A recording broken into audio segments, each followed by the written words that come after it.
One Night in the Box presents Malik and the Essential. Kamis 5 Desember 2024, Ritz-Carlton Jakarta Pacific Place. Dapetin tiketnya sekarang juga.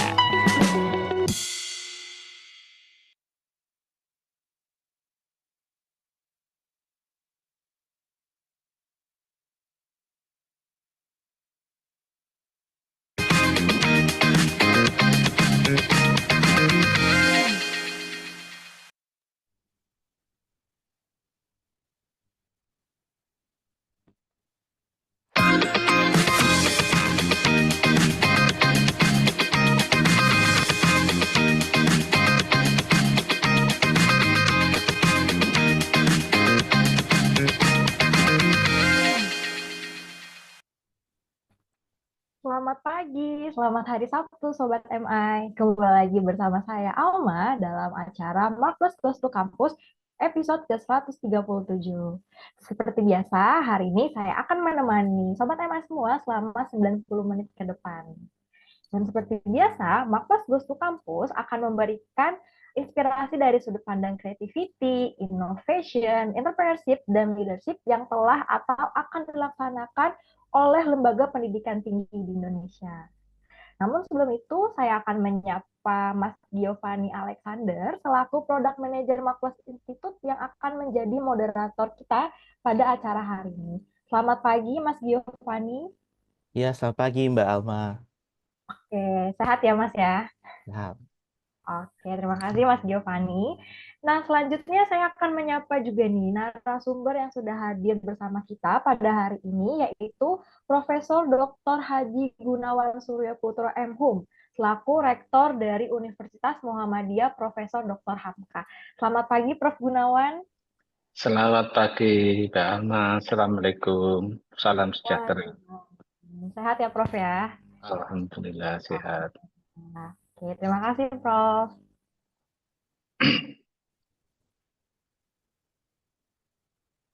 Nah, baik Sobat MI, sebelum kita masuk ke perbincangan selanjutnya, kita saksikan dulu nih highlight MGTC episode sebelumnya. Selamat pagi, selamat hari Sabtu Sobat MI. Kembali lagi bersama saya, Radit, dalam Marvelous Goes to Campus episode ke-136. Atau yang ketiga, pendekatan lebih dinamis. Arti dinamis adalah adanya keterlibatan aktif antara karyawan, antara customer juga, antara pihak-pihak untuk menanggapi kebutuhan bisnis yang lebih berkembang. Jadi dynamic ini adalah gabungan antara reaktif dan prediktif yang short term. Accounting ini ada profesi yang tertua gitu ya. Saya yakin sama tuanya dengan profesinya marketing ya, Mas Randi ya. Jadi kita ini sama-sama profesi yang tertua gitu ya. Cuman yang satu ngomongin masa lalu, accounting, kalau marketing kan membicarakan masa depan ya. Jadi lebih dan profesi ini akan sekarang itu kita hidup di dunia big data ya. Ada Google ya.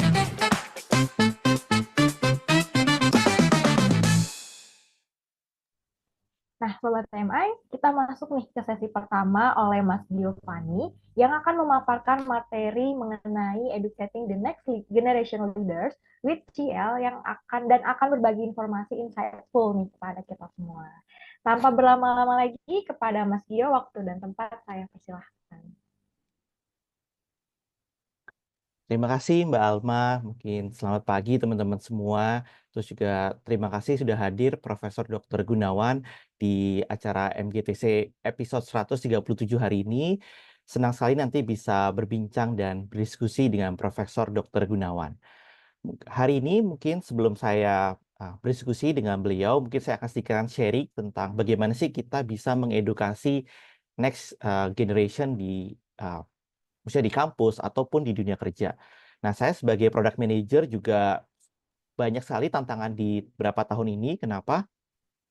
Nah, kalau dulu misalnya zamannya Pak Hermawan ketika mendirikan Marketplace, untuk belajar sesuatu yang baru, Pak Hermawan harus membeli buku.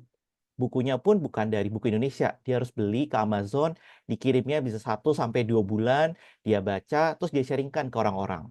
Atau misalnya zaman dulu ketika orang ingin belajar bahasa Inggris, dia harus beli nih koran dalam bahasa Inggris untuk dia belajar. Nah, terus perkembangan dengan internet, orang semakin mudah belajar dengan internet.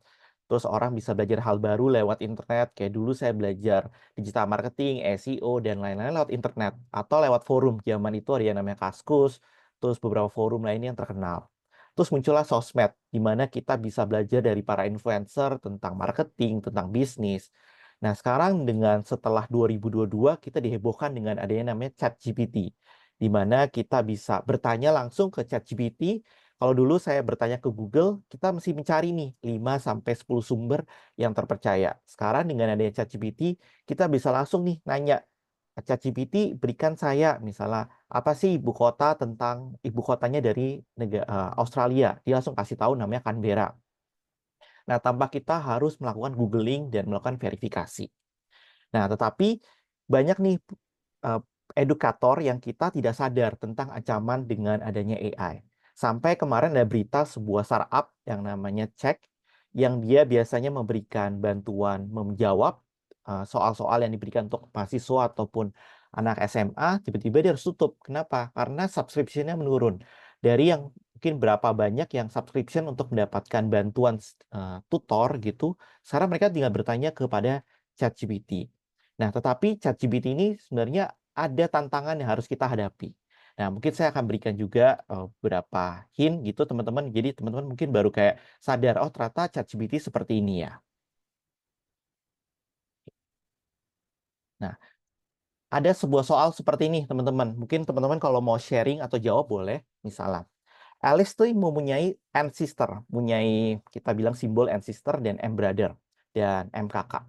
Nah, berapa banyak sih sister yang dimiliki oleh Andrew jika Andrew adalah kakaknya dari Alice? Kira-kira berapa? Apakah jumlahnya berapa sih jumlah sister dari Andrew?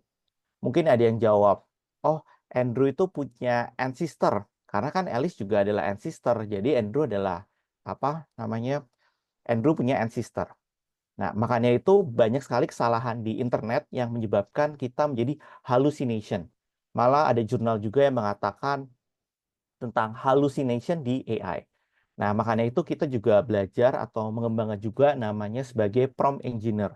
Supaya kita sebagai pengajar atau edukator tidak ketinggalan dengan tren seperti AI. Kira-kira untuk kita sebagai dosen, soal seperti apa sih yang harus kita berikan kepada AI?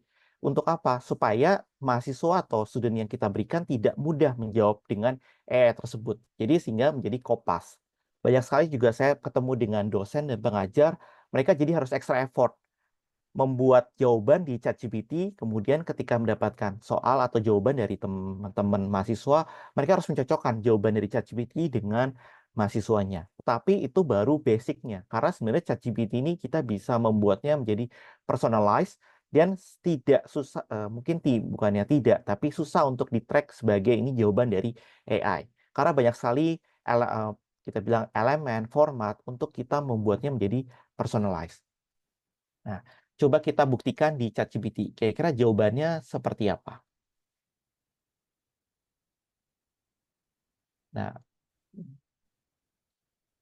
Nah, saya pakai ChatGPT 4o. Ini adalah yang terbaru, teman-teman. Jadi yang salah satu yang tercanggih. Kira-kira jawabannya apakah? Jawabannya adalah N. Apakah benar? Mungkin di sini teman-teman yang matematika bilang, oh itu salah. Harusnya Andrew itu punya N+1. Kenapa N+1? Karena Alice itu punya N sister. Sementara Andrew itu punya punya saudara namanya Alice. Jadi harusnya adalah N+1. Di mana N itu adalah sisternya Alice dan Alice menjadi 1. Mari kita buktikan di AI yang lebih pintar atau AI ChatGPT 1o. Kita gunakan di AI 1o. Apakah dia jawabannya berubah? Saya coba. Nah, berapa banyak nih kalau kita di AI yang lainnya, di 1o? Nah, jadi ini agak lama berpikirnya karena dia mencari jawaban yang benar.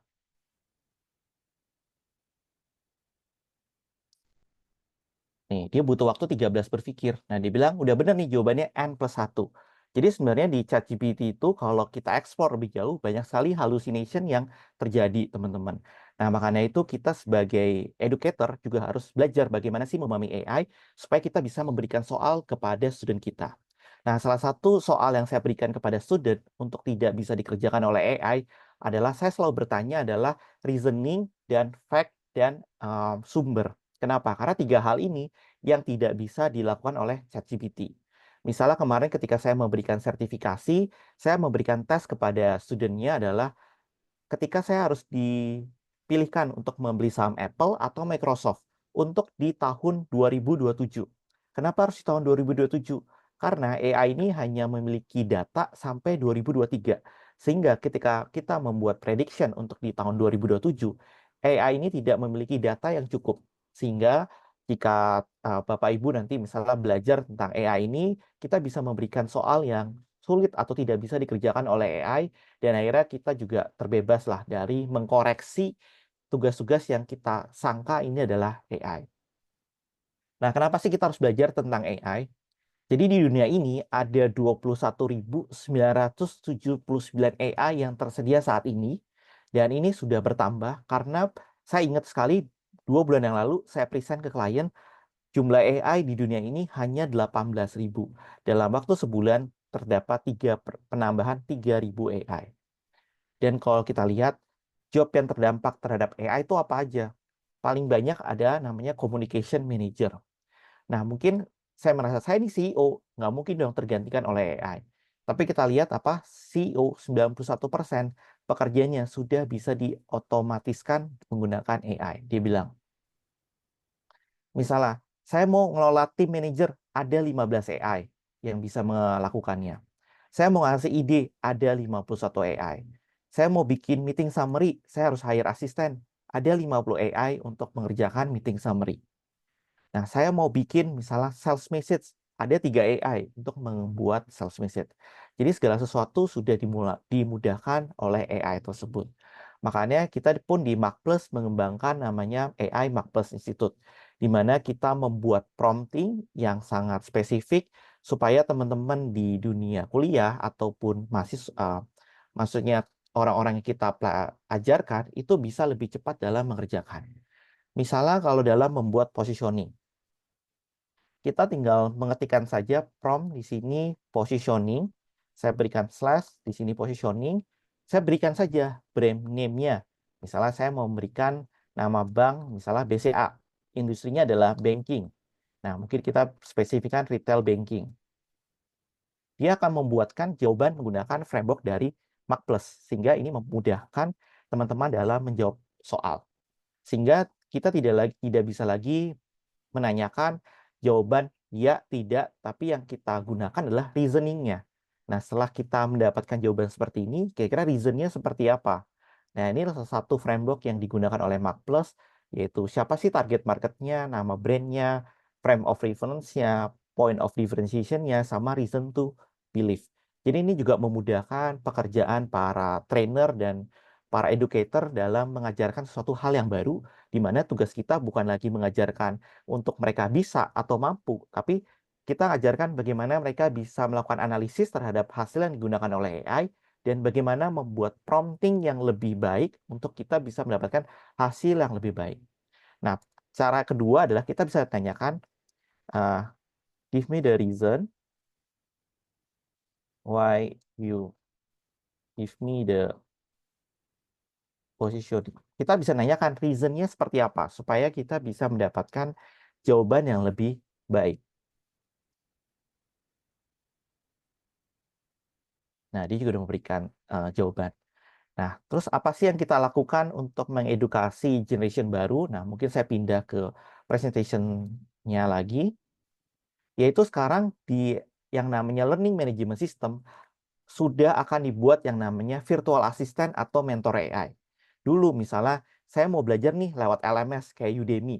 Ketika saya ingin bertanya, saya harus bertanya nih lewat forum ataupun bertanya lewat WhatsApp chat. Nah, sekarang setiap LMS ini akan dilengkapi dengan yang namanya virtual instruction yang mungkin segera akan kita juga implement di LMS Mac+, di mana ketika student bertanya, kenapa kita harus membuat AI mentor? Karena dengan adanya AI mentor ini, menghindari mahasiswa untuk melakukan cheating. Kenapa? Nah, kita sebagai educator, kita bisa melakukan prompting, di mana ketika kita student bertanya kepada AI kita bisa membuat prompt seperti ini. Ketika student bertanya kepada kita, jangan pernah dikasih jawaban. Berikan step by step. Tetapi ketika student menanyakan definisi, boleh kamu memberikan definisi. Sehingga ketika nanti student mendapatkan tes, misalnya pilihan ganda, terus dia bertanya kepada ChatGPT, tolong berikan aku jawabannya. Nah, maka ChatGPT akan menjawab adalah, pintar sekali jawab pertanyaan kamu. Tetapi saya sebagai AI dari Mac+ Institute tidak bisa menjawab pertanyaan itu. Nah, tapi saya bisa memberikan step by step untuk menjawab pertanyaan itu. Sehingga ini juga memudahkan kita sebagai educator supaya mahasiswa itu memiliki analytical thinking dan critical thinking yang baik. Karena kalau tidak, kita hanya menciptakan orang untuk sebagai pelaku, tetapi kita tidak bisa membuat orang memiliki kemampuan analytical thinking atau critical thinking yang baik. Nah, makanya itu juga kita lihat di Mac+ kita juga sudah membantu dari yang namanya Education Life dari junior dan senior high school, university, dan vocation, di mana kita berfokus bukan lagi mereka bisa, tapi mereka melatih dari sisi analytical thinking dan critical thinking dalam menjawab pertanyaan. Dan di professional life juga kita sudah mulai banyak akan menggunakan AI ke depannya. Jadi kalau misalnya dulu di professional life kita melakukan role play antara si A dengan si B, maka hasil dari role play-nya itu tergantung seberapa baik si role play-nya. Jadi kalau si role play-nya baik, dia akan menjawab ya, dan memudahkan ketika role play.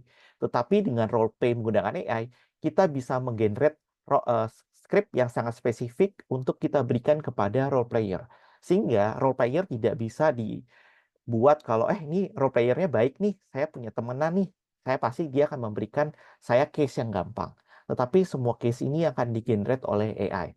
Sehingga kita juga nggak tahu nih case apa yang dihadapi.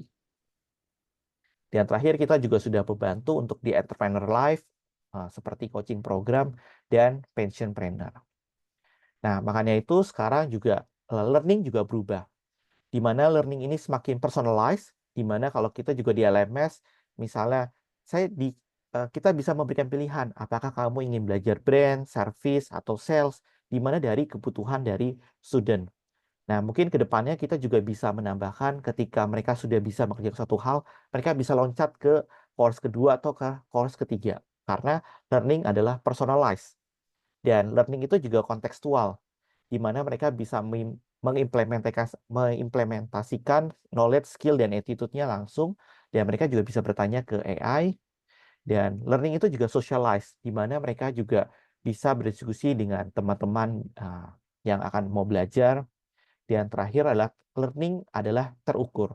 Kita di Markplus juga sudah membuat LMS yang mereka bisa terukur, di mana kita bisa melihat berapa banyak sih video yang mereka tonton dalam satu video. Jadi kita bisa lihat apakah mereka mempercepat, jadi mereka scroll down aja sampai ke belakang, atau sebenarnya mereka nonton, atau sebenarnya mereka udah nonton setengah, tetapi mereka skip. Jadi kita bisa memberikan video learning yang lebih baik dengan cara kita bisa men-track pelajaran mereka. Dan makanya itu kita sebagai educator, saya juga berubah dari yang bawah fokusnya hanya ke productivity supaya kita bisa mengajar lebih cepat, lebih efektif, lebih efisien, melakukan improvement, dan lebih profesional, lebih bisa di-manageable. Tapi semua hal ini sekarang bisa digantikan oleh AI. Makanya itu saya berubah yang darinya produktif, saya harus lebih kreatif. Di mana yang dulunya saya hanya membuat soal, saya harus sekarang membuat kreativitas. Soal apa yang tidak bisa dijawab oleh AI?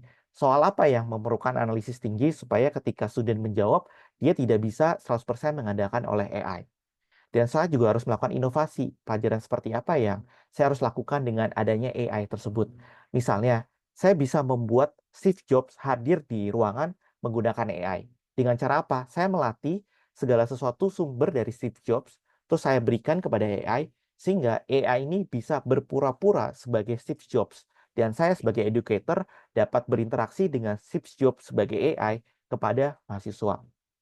Dan karena saya menggunakan AI, bagaimana saya bisa menjual edukasi ini bisa lebih mahal dibandingkan dengan misalnya edukasi yang tanpa menggunakan AI. Dan terakhir adalah bagaimana leader kita bisa bukan menentang inovasi, tapi bagaimana kita menerima, yuk kita belajar tentang AI ini untuk ke depannya.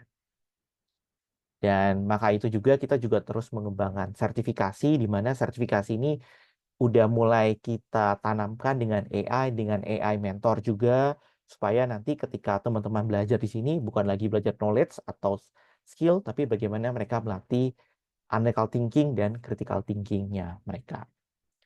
Nah, mungkin itu sedikit sharing dari saya bagaimana di Markplus Institute kita menggunakan AI untuk meningkatkan standar edukasi kita. Sekian dari saya, terima kasih. Mungkin saya kembalikan ke Alma. Baik, terima kasih Mas Giovanni atas sharing yang sangat insightful mengenai AI yang udah booming di negara kita saat ini. Oke, jangan beranjak dulu Sobat MI, karena setelah ini kita akan masuki sesi selanjutnya bersama Universitas Muhammadiyah Profesor Dr. Hamka. Namun sebelum itu, saya izin menginformasikan mengenai yang sangat menarik tentunya.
Nah, tanpa berlama-lama lagi, setelah kita saksikan tadi video profil dari kampus UHAMKA, kita sambut Pak Prof. Gunawan untuk mengulas lagi lebih dalam mengenai strategi apa aja nih yang udah dilakukan atau yang akan mewujudkan visinya dari Universitas Muhammadiyah Profesor Dr. Hamka. Kepada Prof. Gunawan, waktu dan tempat saya persilahkan. Baik, terima kasih Mbak Alma, Mas Giovanni, terima kasih. Untuk menghadapi tantangan global yang tentunya volatility ini yang berubah dengan cepat, tadi sudah Mas Giovanni juga tampilkan untuk aplikasi AI saja sudah dalam waktu tidak lama jumlahnya semakin banyak. tentu diperlukan sebuah inovasi bagi perguruan tinggi, khususnya tentu UMK. Dalam melakukan dan mengantisipasi ini, UMK ada 3 menghadapi tantangan global untuk melakukan inovasi menghadapi ini. 3 yang harus dilakukan terus-menerus. Yang pertama tentu inovasi kurikulum atau silabusnya. Yang kedua tentu sumber daya manusia dosennya. Dan yang ketiga sarana prasarana yang relevan. Inovasi kurikulum tentu yang selama ini kami lakukan tentu melibatkan tidak hanya para akademisi, jadi para pakar yang terkait dengan hard skill di program studi tertentu, tapi juga pasti melibatkan user dan stakeholders. Karena tentu perkembangan yang ada di dunia nyata itu sangat cepat, sehingga kebutuhan atau needs yang diperlukan tentu itu sangat diperlukan dalam pengembangan dan inovasi kurikulum. Misalnya harus melibatkan usernya atau praktisi, dan juga melibatkan mahasiswanya itu sendiri, agar terus-menerus dapat mengembangkan kurikulum. Kita bisa bayangkan, itu pun dengan percepatan dunia yang nyata, kita bisa bayangkan misalnya kalau mahasiswa itu masuk pada tahun akademik sekarang, 2024, maka dia taruhlah cerdas dan cepat itu akan selesai di tahun 2029 atau 10. Padahal perkembangan perubahan itu munculnya pasti tiap detik, tiap menit, jam, hari, minggu, dan seterusnya. Artinya dengan sekarang dia sedang belajar dengan menggunakan kurikulum yang ada, kita tidak bisa membayangkan nanti 4 tahun, 3 tahun ke depan itu kira-kira sudah relevan tidak, matching tidak. Ini memang sangat menantang, dan ini PR besar bagi UMK khususnya itu yang selalu terpikirkan.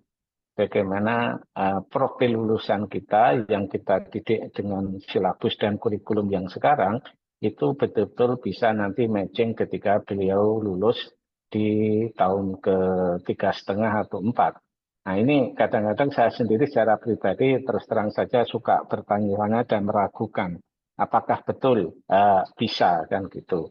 Oleh karena itu kami nanti juga akan saya sampaikan bagaimana program-program yang harus dilakukan untuk mengantisipasi manakala mahasiswa nanti selesai dari kuliah, dia tetap bisa untuk mengarungi kehidupan dengan tantangan-tantangan yang baru, yang bisa jadi apa yang dia pelajari masa kuliah itu tidak sepenuhnya, mungkin sekian persen, bahkan persennya juga bisa tinggi, itu sudah tidak matching atau relevan dengan fakta dan perkembangan yang ada.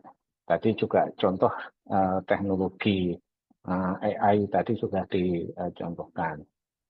Jadi intinya inovasi kurikulum ini di UMK, saya meminta kepada para prodi yang bertanggung jawab untuk selalu mengundang berkomunikasi dengan user, stakeholders, praktisi, dan mahasiswa itu sendiri. Yang selanjutnya dosen. Tentu dosen ini juga tidak mudah, meskipun kita pasti tentunya memiliki standar dan kriteria dosen yang harus mengampu mata kuliah yang akan diberikan kepada mahasiswa. Ini terutama budaya ya, masih banyak, kita jujur saja, tidak semua dosen yang mungkin usianya itu yang seusia saya, itu dengan cepat mengikuti perkembangan metode-metode pembelajaran beserta pirantinya. Tadi seperti yang dibayangkan, yang ditampilkan tadi begitu cepat. Nah, ini tantangan yang tersendiri. Saya masih ingat ketika dulu COVID itu harus dipaksa dengan menggunakan teknologi, misalnya dengan menggunakan LMS tadi, misalnya itu mayoritas dosen tidak terbiasa dan tidak mampu. Akhirnya kita mentolerir misalnya, oke, untuk tahap awal bisa menggunakan dengan cara WA dulu dan seterusnya. Tapi akhirnya dengan kondisi perubahan yang begitu cepat, sekarang mulai berkembang, tetapi tidak semudah yang kita bayangkan ketika harus mengikuti perkembangan teknologi yang baru. Yang ketiga, inovasi menghadapi tantangan global ini SAPRAS yang relevan. Kalau beberapa tahun lalu, utamanya kalau saya mengambil patokan sebelum COVID, perguruan tinggi ini khususnya swasta, itu menampakkan brandingnya, citranya itu melalui gedung, ya, gedung yang mega, gedung yang tinggi, dan seterusnya. Tetapi faktanya sekarang SAPRAS yang relevan itu tidak seperti itu.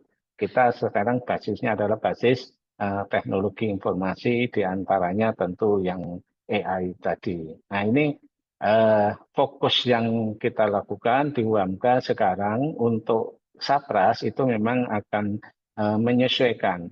Memang saat ini terus terang saja teknologinya masih terbatas kepada pembelajaran hybrid, online blended dengan menggunakan LMS. Tetapi tentunya kita harus mengikuti perkembangan seperti tadi yang Mac Plus. Tadi saya apresiasi betul. Tadi menginspirasi kami bagaimana pengembangan sarana pembelajaran yang terkini. Nah, itu tiga hal pokok ini menjadi kunci tentunya di UHMK untuk menghadapi tantangan global yang begitu cepat, ya, volatility-nya kan cepat sekali dan kadang-kadang kompleks yang tidak bisa kita pecahkan dengan linear, tapi harus menggunakan non-linear. Nah, ini biasanya di dunia manajemen marketing saya selalu mengikuti dan itu bisa saya pedomani ketika saya harus mengelola perguruan tinggi.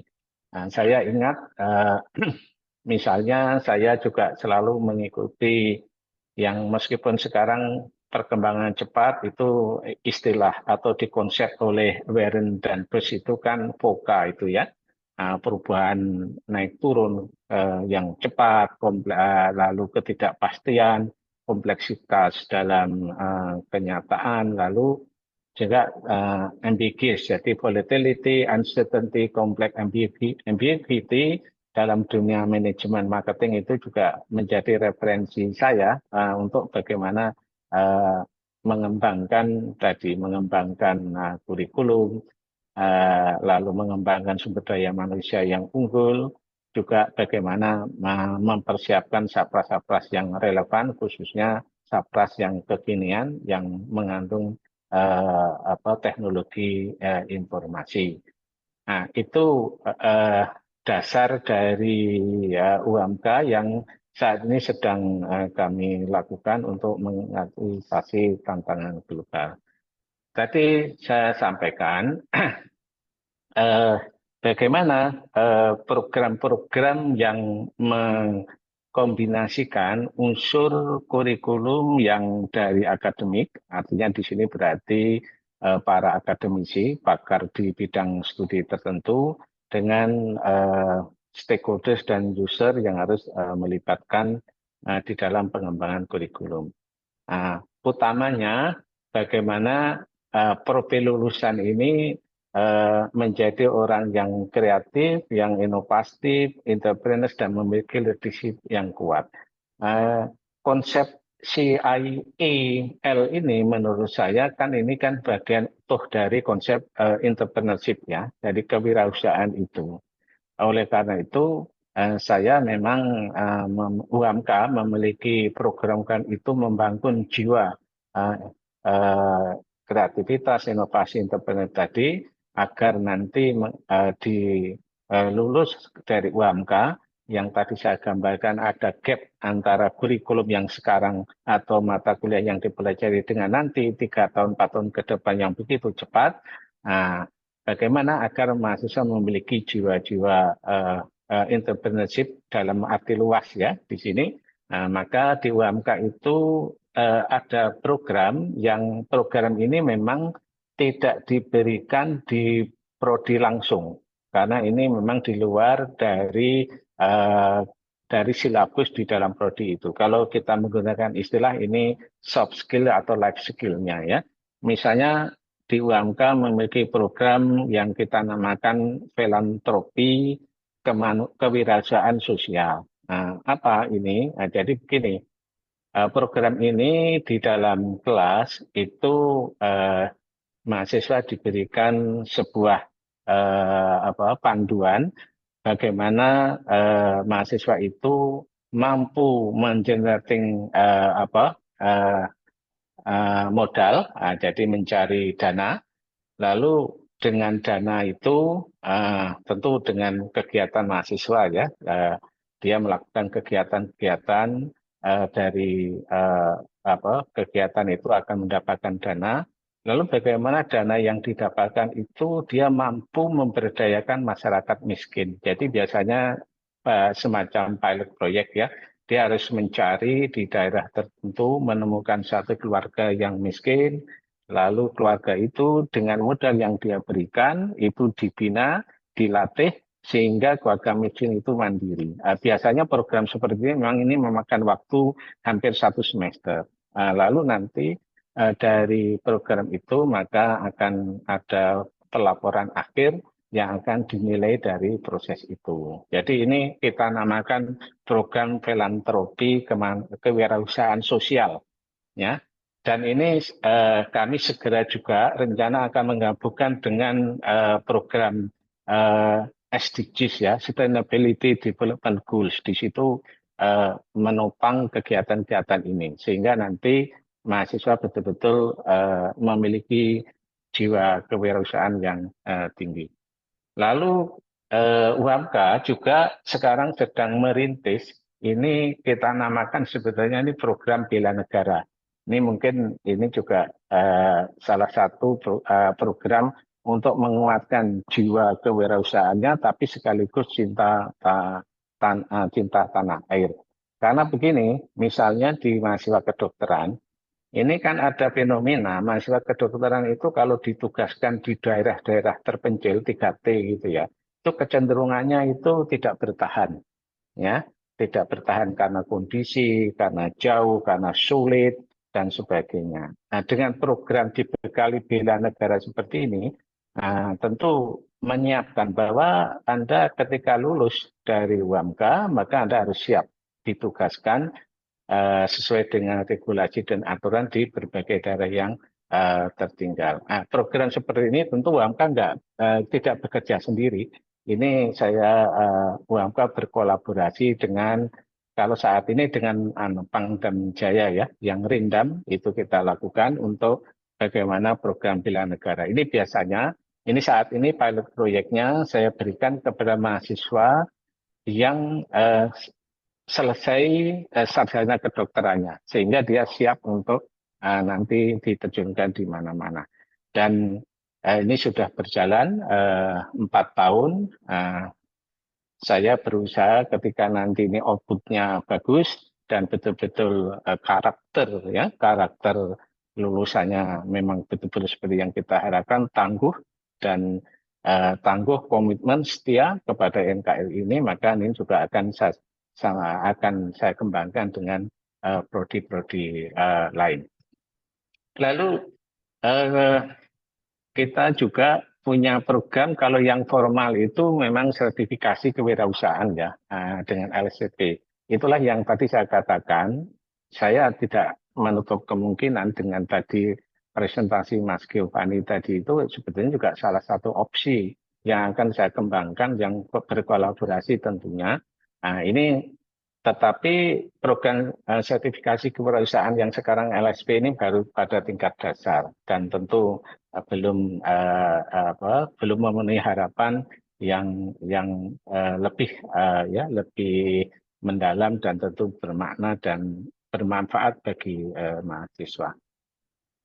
Program-program yang tadi filantropi itu kalau kami juga menggunakan sistem, istilah kami itu namanya triplex ya, sistem triplex kewirausahaan tadi. Jadi mulai dari menggali dana dengan kemandirian, lalu bagaimana dana itu bisa tidak diberikan begitu saja kepada si keluarga miskin, tapi ini keluarga miskin itu bisa dibina kewirausahaannya dalam arti usaha tentunya, lalu dia hingga sampai mandiri. Jadi ini ada sebuah pengembangan sistem triplek, kita namakan sistem triplek kewirausahaan dalam rangka pemberdayaan masyarakat.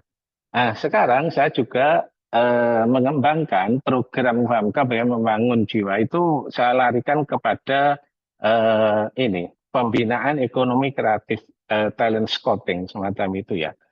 Karena saya lihat begini, di UMK ini kan mahasiswa itu memiliki soft skill yang variatif tapi potensial. Misalnya terkait dengan pembinaan musik. Ini mahasiswa ini memiliki talenta. Dan saat ini salah satu yang saya coba tentu sesuai dengan kompetensi yang ada, itu pembinaan seni musik, misalnya ada jazz. UMK ini memiliki jazz, dan itu mahasiswa ternyata ini responnya cukup baik, respon publik ya, sehingga mereka saya perhatikan juga sering diundang ke sana kemari, mulai dari tingkat atas maupun bawah. Lalu kami juga misalnya memiliki pengembangan seni panggung pentas, baik itu teater, komedi, aktor, talent scouting. Jadi kami memiliki itu, sehingga kami juga ada nanti program ada pembinaan sinematografi, fotografi dan sebagainya. Ini semuanya sebenarnya saya kemas dalam konsep nantinya menjadi ekonomi kreatif talent scouting. Nah, ini salah satu program bagaimana membangun jiwa-jiwa mahasiswa yang tadi juga saya katakan kadang-kadang mahasiswa ketika lulus 3 tahun 4 tahun yang ke depan itu ternyata tidak persis harus mendapatkan job, karir atau mendapatkan pekerjaan yang linear persis dengan mata kuliah core-nya atau hard skill-nya. Nah, ini program segini menjadi penting. Yang terakhir dari poin presentasi saya ini tentunya dalam menyongsong ya Indonesia Emas dengan merespon perkembangan dunia yang begitu cepat. Intinya sebetulnya bagaimana UMK itu memiliki quality education, ya, memiliki konsep quality education, karena quality education merupakan one of the 70 SDGs. Jadi salah satu program 17 Sustainable Development Goal yang harus diimplementasikan. Bagaimana? Nah, tadi sudah sampaikan, yang pertama tentu menyiapkan program pendidikan yang unggul yang memiliki keterkaitan antara pengembangan kurikulum dan kebutuhan dunia nyata yang berkembang begitu cepat. Oleh karena itu, terus terang saja UMK tidak menutup ya untuk berkolaborasi kepada baik itu lembaga profesional ya, kepada institusi profesional, kepada praktisi untuk kami ikut libatkan dalam pengembangan pendidikan yang berkualitas ini. Lalu yang kedua, tadi juga sudah saya singgung, UMK sekarang tentu memprioritaskan pengembangan sarana prasarana kepada mahasiswa yang agar mahasiswa itu mampu mengeksposur dan melakukan eksperimen dari hard skill-nya, lab skill-nya, dan soft skill-nya. Nah, tadilah ya, salah satunya tentu sekarang yang namanya gedung tinggi dan besar yang mega itu bukan satu-satunya. Itu penting iya, tetapi ada yang lebih penting dari perkembangan teknologi yang ada ini. Dan yang terakhir tentu UMK dalam menyongsong menyiapkan masa depan lulusannya ini terus berupaya membangun sebuah Center of Excellence sebagai arena invensi mulai dari hulu hingga hilirisasi. Inilah yang kami coba di UMK. Demikian Mbak Alma, terima kasih. Baik, terima kasih Prof. Gunawan atas pemaparannya. Mungkin bisa kita lanjutkan kali ya diskusi bersama Mas Giovanni untuk mengulas lebih lanjut lagi nih topik KIL yang udah diterapkan di kampus UHAMKA. Kepada Mas Gio, dipersilahkan. Oke, terima kasih Mbak Alma. Tadi saya dengerin bagus banget Prof. Gunawan. Terima kasih sudah hadir. Jadi saya banyak sekali mendapatkan insight bagaimana tadi saya lihat tentang mahasiswa bagaimana sih di UMK membuat mahasiswa tidak hanya berpikir secara linear tapi non linear juga. Juga ada program bela negara, ada triplex, terus juga fokus ke quality education. Nah, mungkin itu beberapa hal Pak yang aku ingin tanya lebih lanjut juga Pak. Nah, kalau misalnya saya masuk nih Pak ke jurusan manajemen, hukum, atau tentang pendidikan, saya akan diajarkan untuk berpikir linear. Linear itu misalnya saya belajar manajemen, ya udah saya akan belajar bisnis, besok lagi belajar ini. Pokoknya sampai semester 8 atau lulus saya akan belajar semua hal yang sama. Nah, tapi tadi Bapak bilang bagaimana membuat mahasiswa tidak hanya berpikir linear tapi non-linear. Nah, apa saja sih Pak yang dilakukan di UHAMKA Pak untuk membuat mahasiswa tidak hanya berpikir linear tapi non-linear juga? Baik, terima kasih Mas Giovan. Ini pertanyaan yang bagus dan memang ini PR, selalu PR bagi UMK.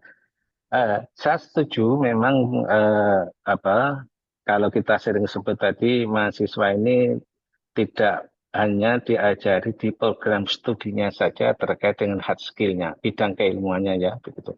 Yang pertama, saya meminta kepada Prodi itu untuk melakukan semacam kalau kemarin itu dinamakan kampus merdeka begitu ya secara internal. Jadi misalnya begini, mahasiswa manajemen atau mahasiswa akuntansi dibolehkan mengambil mata kuliah coding di program studi Fakultas Teknologi Informasi. Nah, sehingga ada kesempatan bagi mahasiswa tersebut memiliki konsep akuntansi, lalu jika dia berminat untuk dikembangkan dalam sebuah aplikasi, kan sekarang kan kita nggak lepas dari itu ya, semuanya serba aplikasi GPT dan seterusnya, maka dia harus perlu belajar program, belajar coding, algoritma, maka dia diberi kesempatan untuk belajar ke Fakultas Teknologi Informasi. Sebaliknya, ini pengalaman lapangan ya. Para siswa di program studi teknologi informasi itu banyak yang lemah terhadap banyak lemah matematika. Karena kan sebetulnya kan pengembangan programmer, pengembangan AI itu kan sebetulnya konsep-konsep yang diperlukan dari dasarnya adalah matematika. Nah, oleh karena itu saya minta mahasiswa teknologi informasi bisa mengambil di program studi matematika. Nah, sehingga dia lebih kuat dalam pengembangan itu. Sehingga nanti mahasiswa di program studi TI itu tidak hanya sekarang ini kebanyakan pengennya kan jadi web design, jadi jaringan kan itu saja. Padahal kita membutuhkan banyak programmer loh. Nah, seperti itu. Jadi juga yang lain juga saling begitu satu. Ini yang sifatnya agar tadi membekali dia memiliki lintas ya knowledge dan keterampilan. Lalu yang selanjutnya saya memang Mas Giovanni juga melibatkan aktivis. Jadi ini saya melibatkan para aktivis ya. Kenapa? Karena begini, ini saya juga pernah aktivis, mungkin Mas Giovanni juga pastilah ya, semua yang aktivis ini program-programnya itu lebih banyak kepada program politik kalau saya lihat itu ya, politik saja. Padahal itu kan bagian dari itu. Nah, paling nanti banyak juga leadership. Nah, sementara program-program yang merespon tadi perkembangan kebutuhan teknologi dan zaman itu biasanya suka kurang tinggi. Oleh karena itu saya memang kolaborasi bagaimana nanti kerjasama dengan para aktivis, tentunya kalau kita BEM ya, Badan Eksekutif itu bersama-sama bagaimana mencetak para kader-kader bangsa yang memiliki karakter kewirausahaan yang kuat, sehingga nanti dia juga memiliki kompetensi di akhir di bidang itu. Jadi seperti itu yang saya coba untuk bagaimana mahasiswa lulusannya nanti yang betul-betul siap, tidak hanya basic knowledge tadi, tapi juga life skill dan soft skill yang kita kembangkan. Nah, itu kira-kira Mas, yang saya coba kembangkan. Oke, terima kasih Pak. Nah, mungkin menyambung pertanyaan tadi. Biasanya kalau saya jadi mahasiswa nih, biar cepat, kan ada yang pinginnya cepat lulus. Daripada saya ngambil pelajaran di luar kemampuan saya. Misalnya kayak tadi, accounting, saya harus belajar coding. Kayaknya susah nih. Saya belajar aja accounting deh, linear. Nah, tapi bagaimana Pak caranya UHAMKA supaya memotivasi nih mahasiswa supaya, yuk kamu ikut yuk yang non-linear. Jadi belajar sesuatu yang baru. Betul, jadi memang encouragement-nya ini yang motivasi encouragement yang effortnya luar biasa. Pertama, saya memang tantangannya saya sampaikan Mas Giovanni ya. Ini laporan dari Wakil Dekan dari Kaprodi. Memang kalau ditawarkan secara sukarela itu biasanya dia kurang ngeh. Jadi terus terang aja, mahasiswa kita ini sebetulnya kalau kita telusuri, ketika kuliah itu kan masih blank ternyata. Dia mau apa sih gitu loh. Sehingga kalau kita misalnya sukarela, udah Anda pilih ini, ambil ini gitu, dia kayaknya kurang termotivasi itu. Oleh karena itu salah satunya ini bagian dari tanda kutip gitu ya. Ini sebuah mata kuliah yang harus diikuti dan nanti menjadi kredit transfer, ditransfer kredit itu untuk diakui. Jadi dengan menggunakan motivasi dengan diberikan kredit transfer, maka dia menjadi tetap. Karena dia ini biasanya begini, kalau saya ngambil ke sana, tapi kalau tetap ngambil di sini nanti menambah beban. Yang kita lakukan sebenarnya kredit transfer.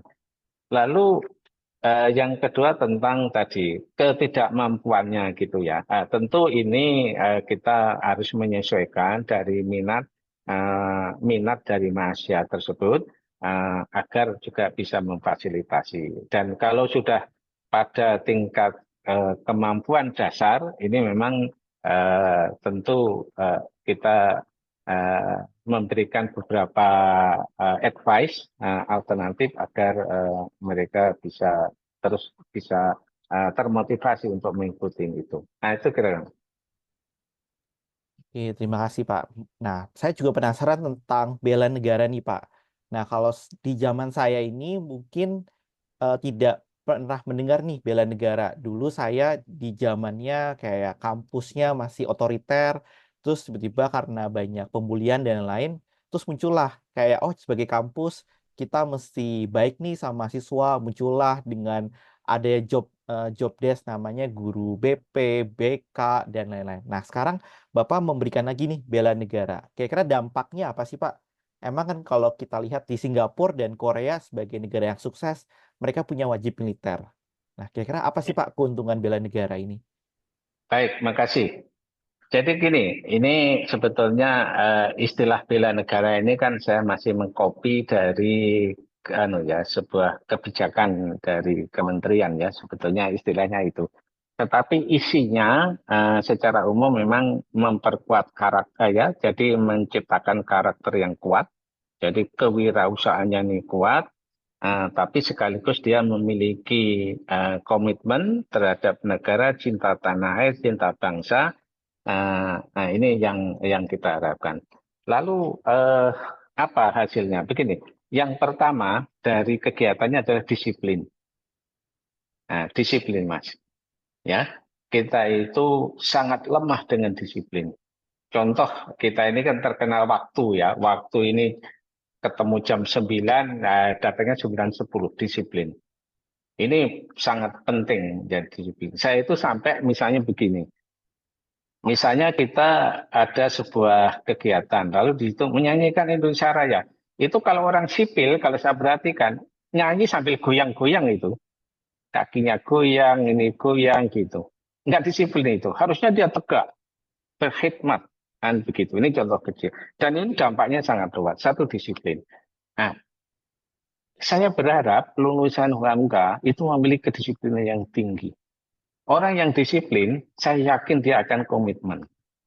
Punya loyalitas tinggi. Ya. dia punya hati, kan begitu. Satu itu disiplin.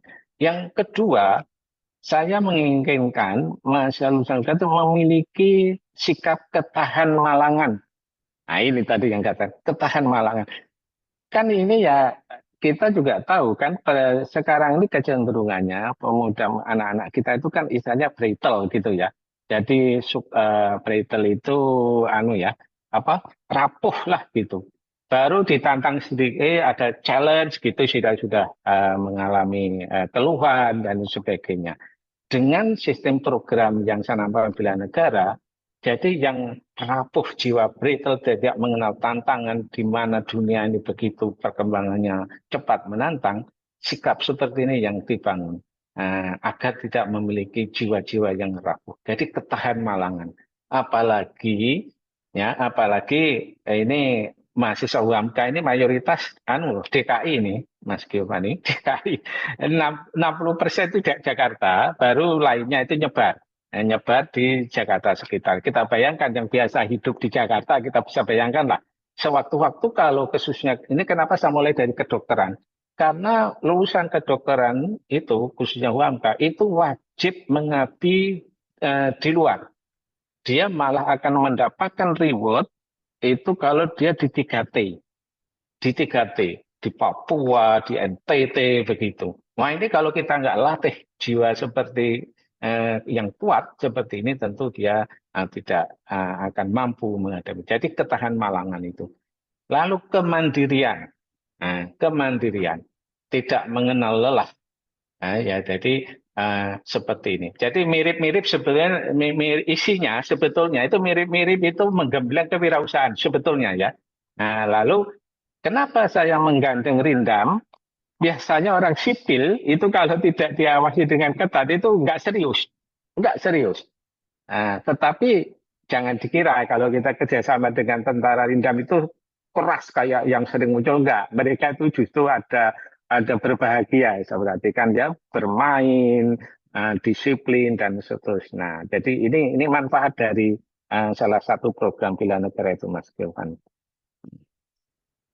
Oke, terima kasih Pak. Jadi program ini fokusnya ke wirausahaan. Ya mungkin dengan adanya ini ya mungkin mahasiswa jadi lebih disiplin, mungkin nggak nyuri absen atau nggak bolos ya Pak.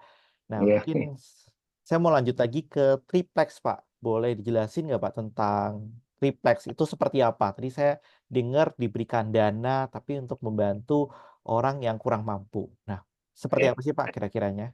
Baik, nah, ini tiga ya. Jadi 3. Jadi begini, yang pertama mahasiswa kan kita bentuk ya tim ya. Satu grup itu misalnya 3-4 orang. Mahasiswa harus mencari dana. Bukan diberi dana ya Mas ya. Dia harus cari dana. Dari mana dia cari dana? Tergantung. Kalau dia misalnya memiliki upaya startup misalnya, ya startup di bidang produk misalnya, dia harus dari situ dia harus ambil. Ya. Kalaulah dia generating dana dari masyarakat, tentu dia harus dengan pendekatan sosial, kemasyarakatan sosial. Jadi intinya dana yang didapat itu tidak boleh dari orang tuanya, juga tidak dari kampus, harus didapat. Nah, setelah dana itu dapat, dia harus mencari objeknya, ya. Kita ada kriterianya adalah orang yang tidak mampu, orang miskin, yang tidak berdaya, tidak memiliki pendapatan, tidak bekerja. Dia harus cari di lokasi di mana dia harus dapat. Nah, setelah dia dapat, lalu dia datang ke sana dengan dana yang dia dapat. Tetapi dana yang dia dapat itu tidak dikasih begitu saja, tetapi bersama-sama kemampuan potensi yang ada di keluarga itu apa? Misalnya, keluarga ini ternyata bisa mampu misalnya jualan kopi keliling misalnya. Nah, maka dana yang ada itu harus dikreasikan. Kalau cukup untuk beli sepeda. Kalau untuk cukup beli gerobak misalnya. Lalu dia dibina. Kalau ini misalnya kayak anak manajemen marketing, tentu dia sekaligus membina bagaimana cara jualan, bagaimana cara sale, lalu hospitality-nya begitu ya, Mas ya, begitu. Jadi dia harus menerapkan konsep-konsep yang dia pelajari saat dia di perkuliahan. Sampai ini nanti berhasil kemandirian. Jadi ketika selesai dalam satu program satu semester, maka nanti harus ada report apa yang telah dilakukan dari masyarakat gitu. Jadi ini ini dari dana, lalu dari pembinaan dan hasil akhir dari masyarakat yang tidak berdaya menjadi memiliki keberdayaan kemandirian. Nah, itu kira-kira konsep yang dikembangkan dari Triple X kewirausahaan sosial itu, Mas. Oke, Pak. Terima kasih. Bagus sekali, Pak. Tadi jadi menginspirasi saya juga baru menemukan program entrepreneurship yang fokusnya bukan membuat mahasiswa mendapatkan banyak uang, tapi fokusnya ke sosial. Nah, Iya. setelah Tapi nanti Mas itu dampaknya pasti pada akhirnya dia akan Oke. menjadi itu pasti itu kan ya gitu. Iya. Baik, Mas. Oke. Terima kasih, Pak. Nah, saya lihat di sini sudah banyak pertanyaan. Nah, karena itu mungkin saya kembalikan ke Alma untuk sesi selanjutnya. Baik, terima kasih Mas Giovanni dan Prof. Gunawan atas sharing session-nya yang begitu insightful ya tentang program-program yang sudah dilaksanakan oleh kampus UHAMKA. Namun sebelum itu, Sobat MI, izinkan saya menginformasikan mengenai hal yang menarik, yaitu tentang ELI Global Virtual Case Method and Experiential Learning Program, merupakan internasional program dari InnoEd bekerjasama dengan Marvelous Institute. Dibawakan langsung oleh para akademisi senior dari universitas terbaik di dunia. Di antaranya ada Harvard Business School, Babson College, Stanford University, dan Kellogg School of Management. Program ini ditujukan untuk para akademisi, pendidik, pelatih, maupun fasilitator. Tunggu apa lagi Sobat MI? Yuk join program ini.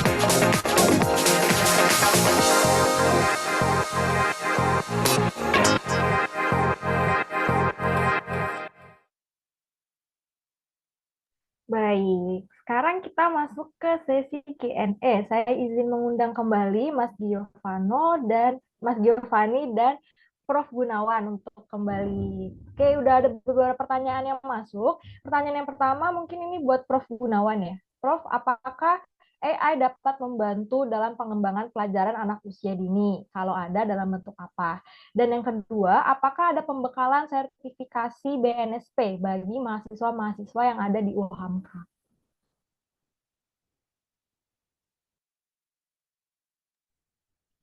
Baik. Ini kalau pertanyaan yang pertama, Mbak Alma ini Mas Giovanni itu yang jawab itu AI dan saya masih justru mau belajar itu ya, sangat mendasar. Ini Mas Giovanni bisa bantu ya untuk menjawab apakah bisa untuk usia dini. Tadi udah ada contoh-contoh tadi ya. Memang selama ini tentu saja biasanya orang akademisi itu kalau ada informasi baru ya itu bertanya-tanya gitu, apa iya kan gitu. Tadi saya menyimak Mas Giovanni terjawab. AI itu pemahaman saya itu mematikan kreativitas kan gitu. Tapi kan tadi saya tertarik itu muncul misalnya kalau ada nanya melalui GP itu jangan langsung dijawab kan gitu. Tapi justru dipancing agar berpikir kreatif dan kritis kan gitu ya. Nah, itu menarik. Cuman saya memang terus terang tidak mendalam itu. Nanti Mas Giovanni bisa tuh. Nah, kalau yang terkait dengan program MSP tentu ada ya. Tetapi ini saya sampaikan yang untuk LSP kewirausahaan UMKM ini sifatnya dasar ya. Dasar. Jadi ini hanya dikaitkan dengan mata kuliah kewirausahaan. Jadi mahasiswa mengikuti perkuliahan itu, lalu nanti mahasiswa diberi kesempatan. Silakan Anda untuk memberikan semacam sertifikat sebagai keterangan pendamping bahwa dinyatakan pernah mengikuti sebuah kegiatan sertifikasi skill khusus gitu, maka diberikan kesempatan untuk mengikuti sertifikasi. Jadi ini memang ada keterkaitannya dengan mata kuliah yang diberikan di kelas dengan nanti dia dibolehkan atau didorong untuk mendapatkan sertifikasi. Nah, tetapi nanti memang dia tetap mendapatkan kredit semesternya kan gitu ya. Nah, jadi diberikan dua itu. Nah, itu kita Mbak Alma ya. Ini, mohon maaf yang AI ini yang jagonya Mas Giovanni kelihatan pengalaman. Silakan. Baik, mungkin bisa dilanjut oleh Mas Giovanni.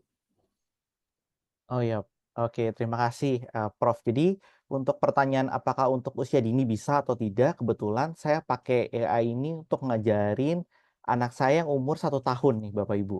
Nah, jadi anak yang saya umur 1 tahun ini kan dibilang sama dokter adalah tidak boleh screen time. Screen time ini maksudnya nonton YouTube, nonton TV, ataupun berbau yang ada videonya. Karena ada beberapa teori lah, mungkin yang saya percaya kalau anak kecil nonton video itu katanya dia tidak bisa membedakan dunia nyata ataupun dunia maya. Akhirnya menjadi ada yang bilang autis ataupun speech delay.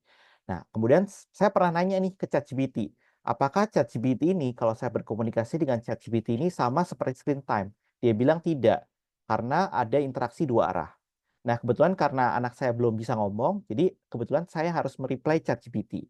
Misalnya saya bilang, ChatGPT tolong dong sapa anak saya. Dia akan mensapa. Terus kemudian karena anak saya baru 1 tahun, dia ingin belajar tentang emosi, bagaimana meregulasi emosinya. Saya tanya, boleh nggak diajarin tentang apa itu marah, apa itu senang, apa itu misalnya sedih, cemas. Kemudian dia menjawab, oh kalau kamu mau senang, itu seperti kamu dipeluk orang tua. Gitu. Terus kalau kamu marah, seperti kamu ditinggalkan orang tua. Jadi contohnya udah sangat spesifik untuk bayi. Nah, pertanyaan berikutnya, apakah bayi mengerti atau tidak? Tentu tidak. Tetapi dengan kita sedikit memberikan 1-2 kata yang dia perhatikan, kalau kita lakukan secara terus-menerus dengan ChatGPT, mungkin dalam waktu 2-3 tahun, dia bisa berkomunikasi dengan ChatGPT dan dia bisa bertanya tanpa harus bertanya ke orang tua. Mungkin sekarang banyak buku-buku yang kenapa langit warnanya biru, kenapa 1+1 sama dengan 2. Nah, mungkin itu orang tua juga tidak bisa menjawab. Mungkin karena kita bukan background-nya lingkungan ataupun bukan background-nya math. Tapi dengan ChatGPT bisa membantu menjelaskan kenapa langit kita warnanya biru ya. Kenapa 1+1 sama dengan 2 ya? Untuk anak umur usia 2-3 tahun. Nah, mungkin kalau kita tanya 1+1 sama dengan kenapa 2, nanya ke guru SMA, mungkin dijawab dengan pengandaian ataupun dengan apa. Tapi dengan ChatGPT dia bisa menjelaskan dengan sangat baik untuk anak usia 2 tahun. Nah, jadi saya bilang bisa sekali untuk ChatGPT mengajarkan usia dini. Baik, terima kasih Mas Giovanni. Next-nya ada pertanyaan dari Bapak Urbanus dari Universitas Tarumanegara untuk Mas Gioni. Salah satu tantangan pendidikan saat ini adalah berhadapan dengan AI, merangsang mahasiswa berpikir kritis dan rasional tentang materi kuliah. AI memberikan jawaban untuk hampir semua pertanyaan, tetapi persoalannya adalah bagaimana menalar jawaban tersebut. Dosen dan mahasiswa seharusnya tidak menghamba pada AI. Bukankah tujuan pendidikan adalah mendidik mahasiswa untuk bagaimana seharusnya berpikir bukan sekedar materi atau isi pemikiran itu sendiri? Intinya adalah apakah AI ini nih membuat dosen dan mahasiswa malas untuk berpikir bagaimana nasib pendidikan kita ke depannya kalau kaum akademisi kemudian merujuk pada AI?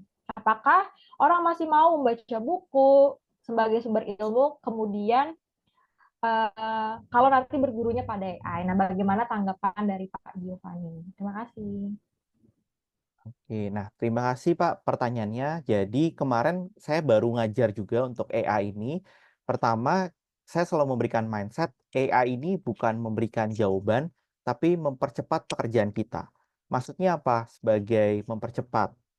Misalnya, saya ingin membuat video menggunakan AI. Kemudian saya bilang, AI tolong dong bikinin video tentang promosi minuman soda. Dia langsung memberikan minuman soda. Bisa saja. Tetapi kalau kita mengubah mindset kita untuk membuat menjadi alat membantu, saya sebagai pengajar bukan ngajarin, Pak, nih Pak, cara bikin video pakai AI seperti ini ya, jadi 5 menit selesai. Nah, tapi saya ajarkan adalah teknik membuat film yang baik. Kenapa harus teknik membuat film? Saya ajarin ke orang-orangnya, Pak, kalau membuat film, ada yang namanya zoom in, zoom out, terus landscape, ada yang hadap samping, hadap kanan, terus apa sih bedanya film 4K, 8K, terus film 36 mili itu seperti apa. Kenapa saya harus ngajarin? Karena supaya dia bisa membuat film lebih baik.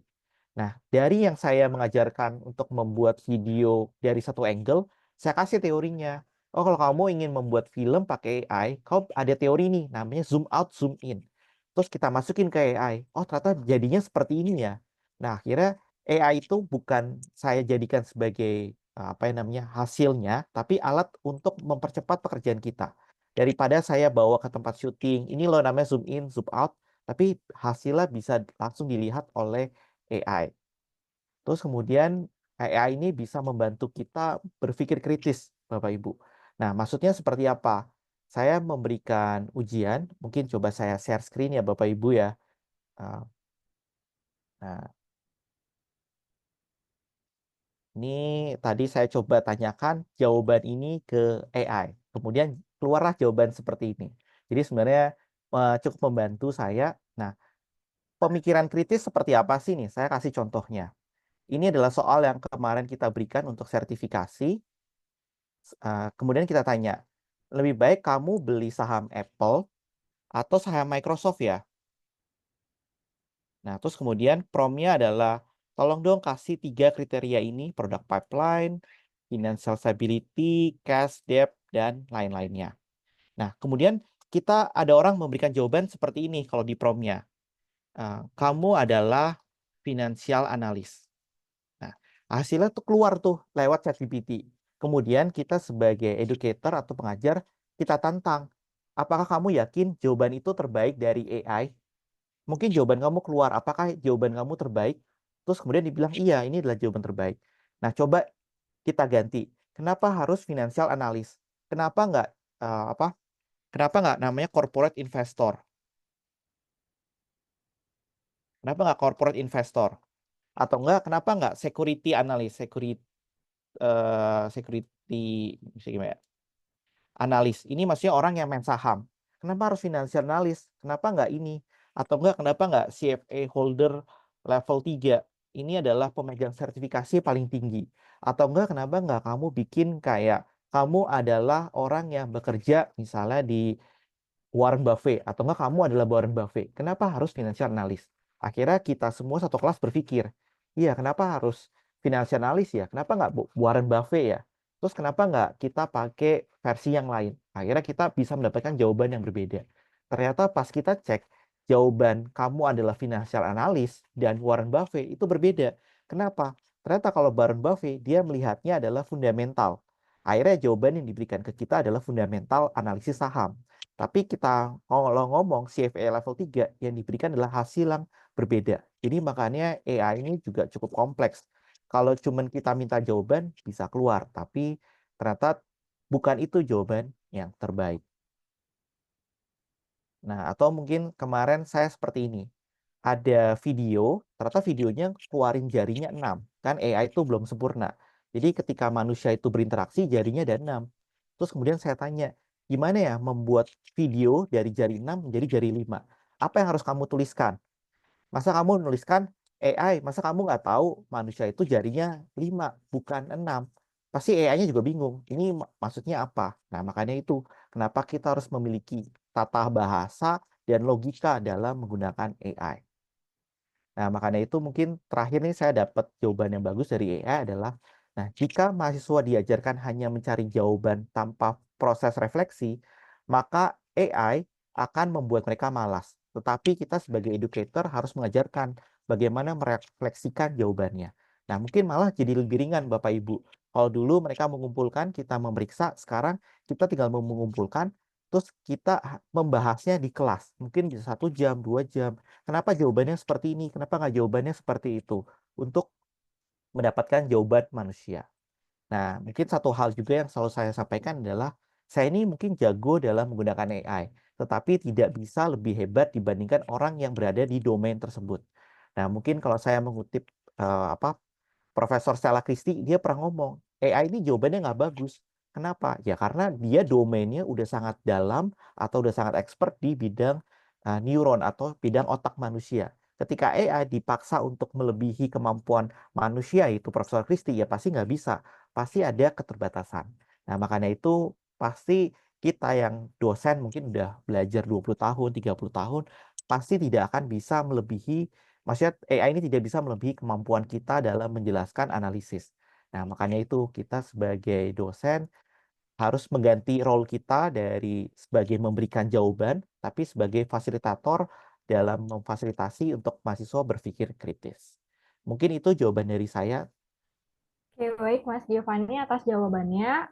Ada pertanyaan lagi buat Prof. Gunawan nih, Prof. Bagaimana UHAMKA bisa membantu mahasiswa dalam menemukan minat dan bakat mereka, terutama di bidang kreatif dan inovatif? Adakah kegiatan-kegiatan yang bisa membangun nih mereka menemukan minat bakatnya? Seperti itu, Prof. Baik, makasih Mbak Amal. Jadi begini, proses menemukan minat dan bakat mahasiswa itu dimulai dari orientasi awal, gitu ya. Jadi ketika kita namakan peka, kalau di UMK dia pekan ta'aruf ya mahasiswa. Nah, di situ nanti para mentor mahasiswa itu tentu membuat sebuah dokumentasi menginventarisasi dari minat dan bakat mahasiswa. Baik itu melalui program langsung diperkenalkan, kan biasanya itu kan unit-unit kegiatan mahasiswa UKM, seperti tadi saya sebutkan ada UKM teater, ada UKM fotografi, sinematografi, itu biasanya kan sudah seperti kita ketahui, itu dalam pekan ta'aruf itu sudah memperkenalkan. Tapi ada di dokumentasi juga. Nah, dari dokumentasi itulah maka nanti mahasiswa diberikan kesempatan oleh unit-unit kegiatan mahasiswa itu. Dan tentu terus terang di UMK itu memberikan fasilitas, baik itu SAPRAS maupun dari sisi pendanaan. Walaupun tentu pendanaan dihitung secara rasional sesuai dengan kemampuan.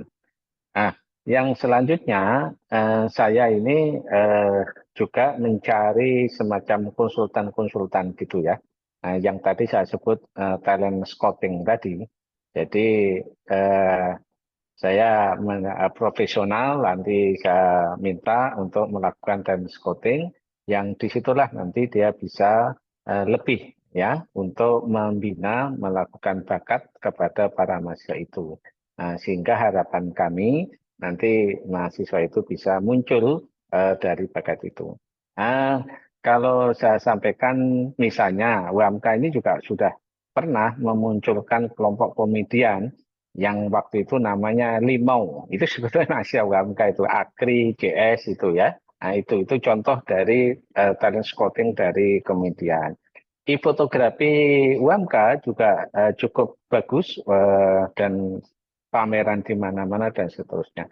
Jadi intinya mulai dari awal masuk kami mengidentifikasi, lalu nanti ada langsung dibina oleh unit kegiatan mahasiswa di bawah BEM masing-masing.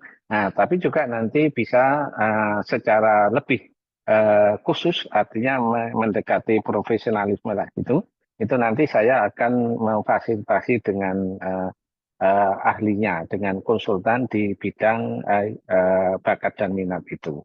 Nah, itu kira-kira pengembangannya sehingga saya yakin mahasiswa memiliki tambahan ya, value added selain dari tadi core keilmuan yang linear tadi. Nah, itu saya yakin itu bisa. Itu kira-kira Mbak Alma.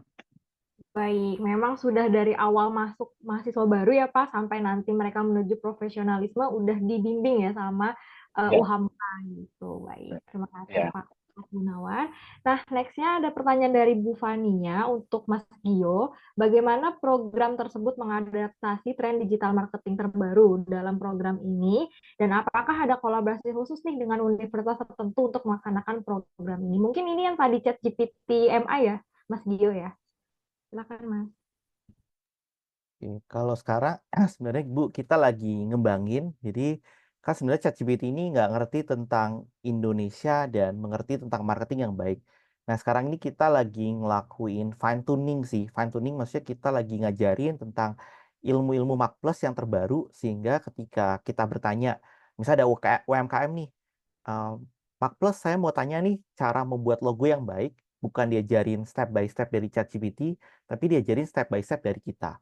Atau ketika misalnya ChatGPT mencari data, dia bisa mencari data dari eksternal, tapi bagaimana dia bisa belajar dari datanya Mak Plus Institute, dia belajarin dari riset-riset yang sudah kita lakukan di Mak Plus Insight, akhirnya mereka bisa memberikan data dan hasil yang lebih akurat menggunakan data-data kita. Jadi untuk sekarang kita baru fokusnya nge-branding sih Bu. Jadi kalau dibilang emang baru nge-branding belum sampai mendalam.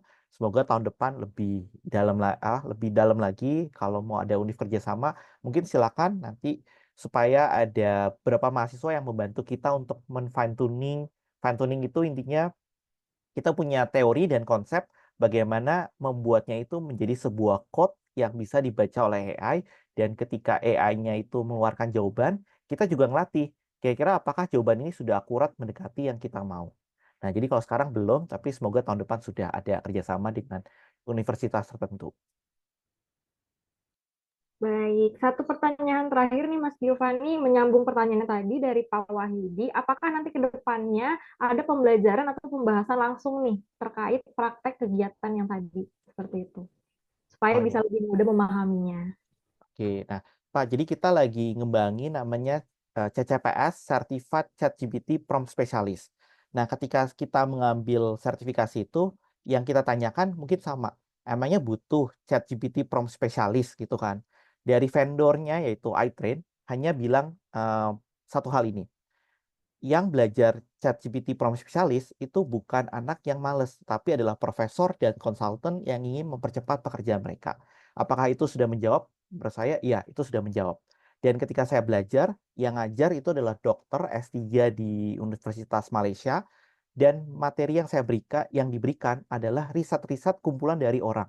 Jadi saya bukan belajar seperti ini. Bagaimana ya cara membuat email? Ketikan prompt membuat email. Tapi yang saya belajar adalah ini ada jurnal yang mengatakan prompt ini lebih baik dibandingkan prompt ini karena ada 5 elemen. Jadi saya juga merasa, oh ya ternyata ini bukan ilmu yang rendahan, tapi ilmu yang mungkin kalau dibilang S1, S2, S3 bisa belajar hal ini. Malah ternyata saya baru tahu kalau kita mau bekerja di OpenAI, yaitu perusahaannya ChatGPT, ada satu job desk yang mungkin tidak ada di semua perusahaan, yaitu adalah pernah mempublish sebuah jurnal tentang ChatGPT.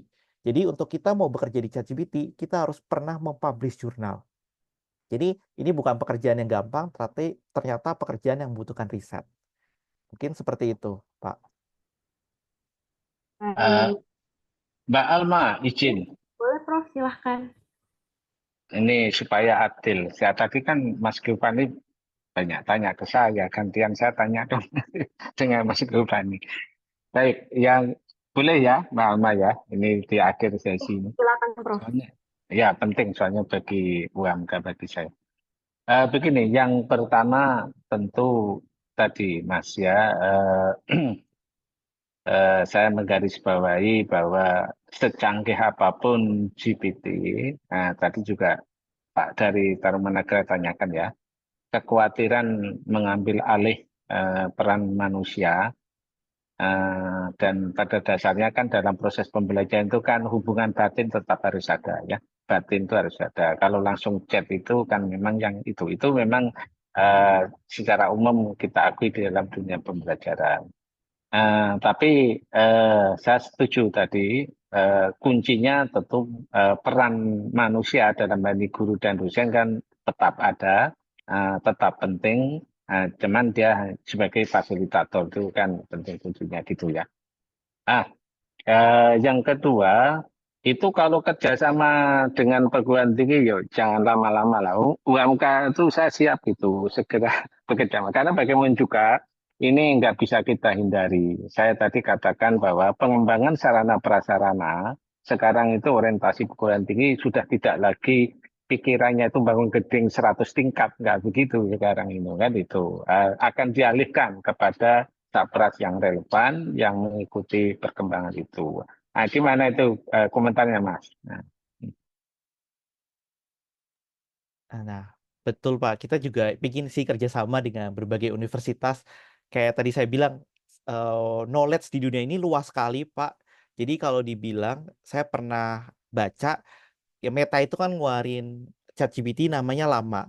Itu di tahun 2023. Jadi dia ketinggalan 1 tahun dari ChatGPT. Itu ketika dia lagi mengeluarkan, itu datanya hanya 3 miliar data byte gitu kan, 3 miliar data byte. Nah, sekarang kemarin saya dapat yang 3.2 itu udah 405 million byte. Jadi udah billion tuh berarti miliar byte. Jadi naiknya tuh hampir 100 kali lipat, Pak. Nah, jadi emang kita butuh banyak bantuan dari universitas juga untuk ngembangin large language modelnya kita supaya juga bisa menyerap lah. Apalagi mungkin ChatGPT juga nggak ngerti nih bahasa Indonesia. Nah, mungkin yang saya syukuri juga di Indonesia ini, ChatGPT bisa mengerti bahasa Indonesia. Karena kalau kemarin saya belajar di Malaysia, orang Malaysia itu tidak bisa memprom menggunakan bahasa Malaysia. Ketika mereka memprom pakai bahasa Malaysia, akan keluar bahasa Indonesia. Jadi makanya di Malaysia itu tidak ada prom pakai bahasa Melayu. Semua pakai bahasa Indonesia. Nah, itu mungkin yang kita mesti syukurin. Tuh, Pak.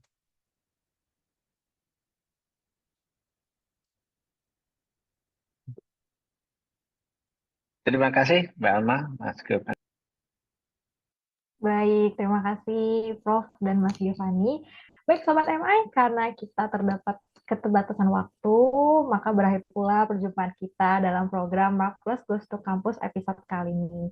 Terima kasih kembali saya ucapkan kepada Prof. Gunawan, selaku Rektor Universitas UHAMKA atas sharing session-nya yang sangat insightful, dan juga kepada Mas Giovanni Alexander, selaku Product Manager dari Mark Plus Institute. Nah, Sobat MI, jangan lupa untuk follow akun Instagram kami di Mark Plus Institute dan Mark Plus Event untuk mendapatkan informasi menarik nih terkait program dari Mark Plus. Nah, dimohon untuk peserta mengisi daftar hadir agar mendapatkan e-sertifikat. Jangan lupa saksikan terus Mark Plus Goes to Campus setiap hari Sabtu pukul 10 waktu Indonesia Barat. Baik, Sobat MI, saya Alma Safira izin pamit. Sampai jumpa lagi minggu depan. Happy weekend semua.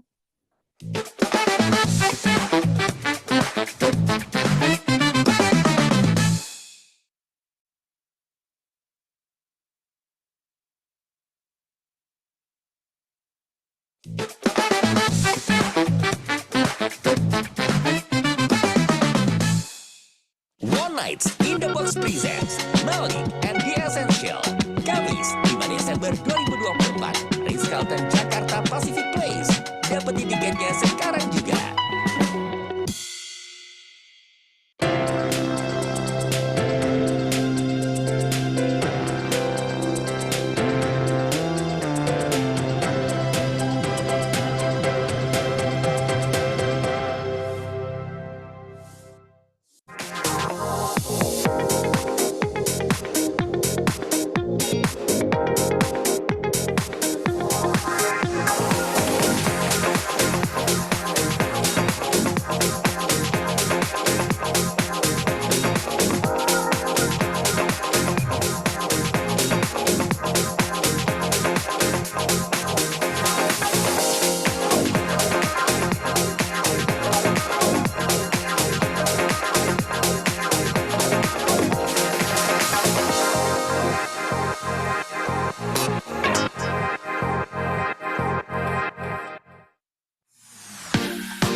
One Nights in the Box presents Melody and The Essential.